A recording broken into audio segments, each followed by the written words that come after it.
नमस्कार, करिजन चटणीजमध्ये आपलं पुन्हा एकदा स्वागत आहे। आज आपण एक हेल्दी रेसिपी बघणार आहे जी आपण आवळ्यापासून तयार करणार आहे, जे आहे नल्लिकाई रसम। नल्लिकाई म्हणजेच आवळा, तर जे आहे विटॅमिन सी नी भरपूर, जे आपल्या स्किन आणि आपल्या केसांसाठी खूप फायदेशीर आहे। चला तर मग सुरू करूया। हे आहे त्यासाठी लागणारे साहित्य। इथे मी 6 आवळी घेतलेली आहेत। हे आवळे मी स्वच्छ धुवून पुसून घेतलेली आहेत। आता ह्यातली जी 4 आवळे आहेत ते मी उभे उभे कट करून घेणार आहे।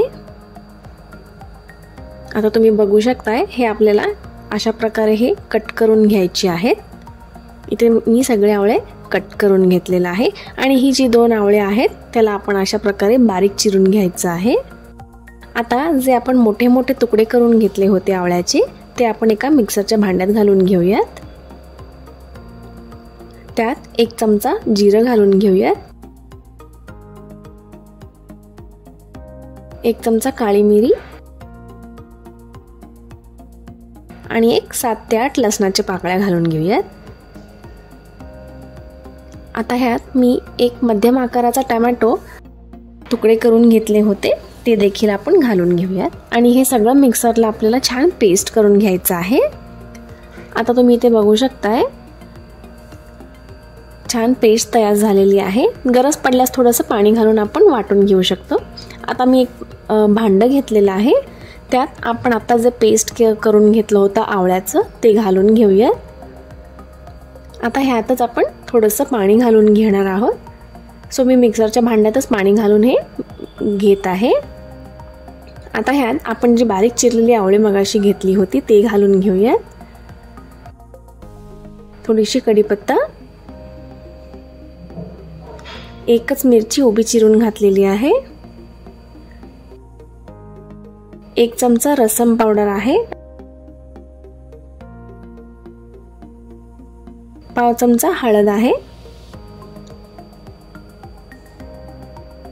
आणि चवीनुसार मीठ घालून घेऊया।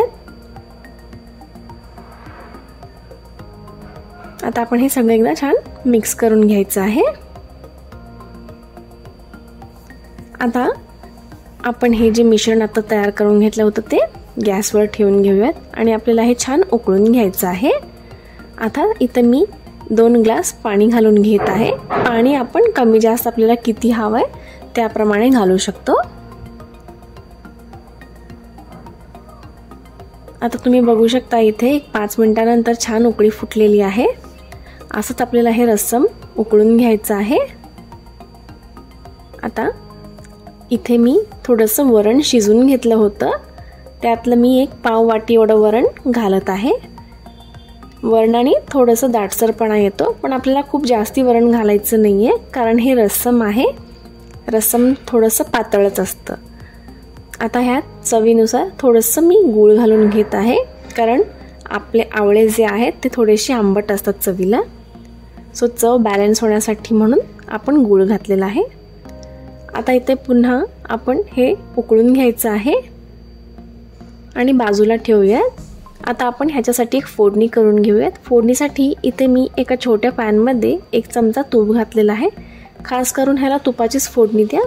पाव चमचा मोहरी घालून घेत आहोत। मोहरी तडतडली की जिरं घालून घेऊयात आणि पाव चमचा हिंग घालून घेऊयात। इथे मी बॅडगी मिरची घातलेला आहे फोडणीला तुकडे करून, आणि थोडीशी कोथिंबीर घालून घेऊयात फोडणीमध्ये।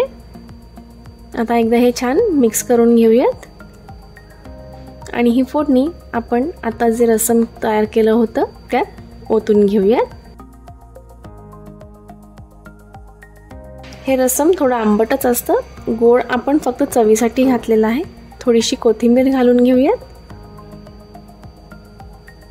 आणि पुन्हा एकदा आपल्याला ह्याला एक उकळी काढायची आहे। आता तुम्ही इथे बघू शकताय, छान उकळी आलेली आहे। आता आपण गॅस बंद करून घेऊयात। आता आपला इथं रस्सम जो आहे ते तयार झालेला आहे। हे रस्सम तुम्ही अगदी गरम गरम सूप म्हणून देखील पिऊ शकता, किंवा फक्त गरम गरम वाफाळलेल्या भातासोबत आणि त्याच्यासोबत पापड घेऊन आपण ते देखील खाऊ शकतो। तर ही रेसिपी तुम्हाला कशी वाटली आम्हाला नक्की कमेंट्समध्ये कळवा. आवडल्यास लाईक करा आणि चॅनलला सबस्क्राईब करायला विसरू नका. धन्यवाद.